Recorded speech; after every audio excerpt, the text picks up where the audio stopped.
নমস্কার সবাইকে। জয় মা কালী, জয় মা কালী, জয় মা কালী, জয় বড় মা।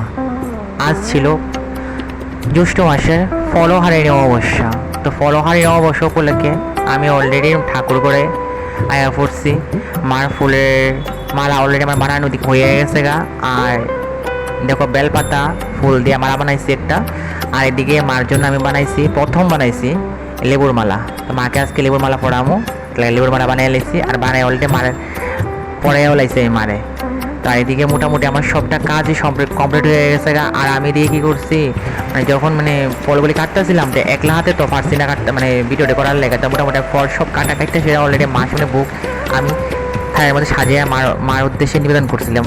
তো মোটামুটি পূজা এদিকে আমার অর্ধেক প্রায় কমপ্লিট হয়ে গেছে, শেষ হয়ে গেছে পূজা। তো পূজা শেষে কী করলাম, সবাই মিলে খিচুড়ি খাবো। আর মোটামুটি আমরা অবসরের মধ্যে প্রত্যেক দিনে প্রত্যেক মাসে অবসরের মধ্যে আমরা খিচুড়ি রান্না করে খাই। পূজা ভাবনা খুব ভালো লাগে দেখতে, খুব ভালো লাগে। সবসময় আমরা খিচুড়ি রান্না করে খাই।